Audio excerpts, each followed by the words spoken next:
Hello, I'm going to share with you how I take an image such as this and duplicate it into a larger photo and how I remove the seams on all four sides. You'll need Photoshop. I'm using the latest version of Photoshop in 2020. And you'll need to take your image and place it on top of a new image that is larger than the image that you are going to duplicate, which you see here is my background. You're going to select your image and you're going to copy and paste it with Command C, Command V on the Mac.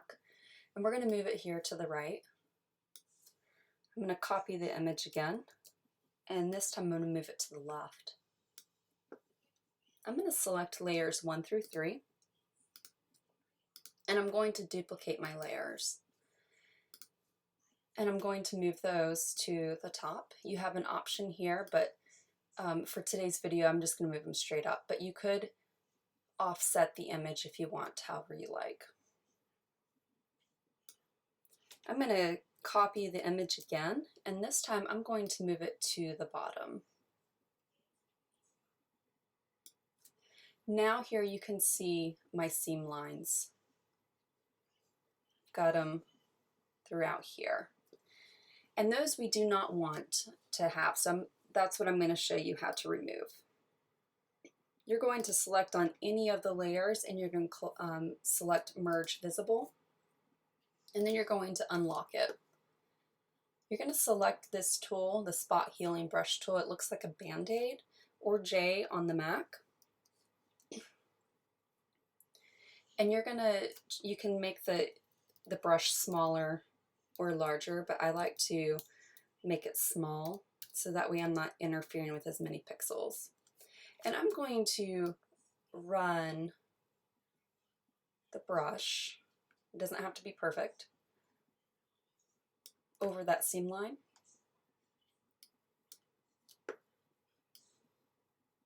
And I'm going to hit all the seams here.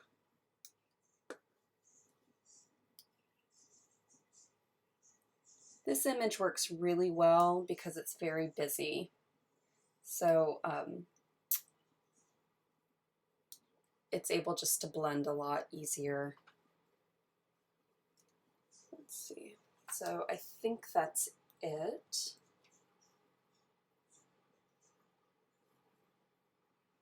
Oh, here we go.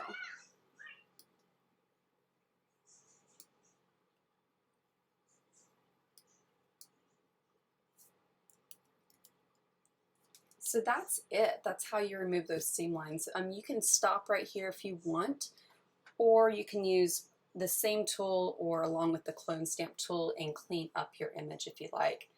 So for instance, here's my healing tool, the same tool that we just used, and I can take out some of the pieces that I like.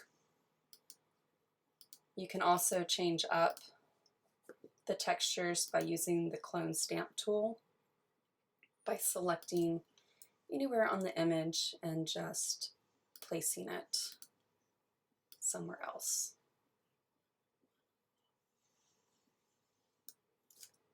I would go back to the Spot Healing tool to kind of help remove any of those lines. And that's it. That is how you remove seam lines in textures. Hope you enjoyed that tutorial.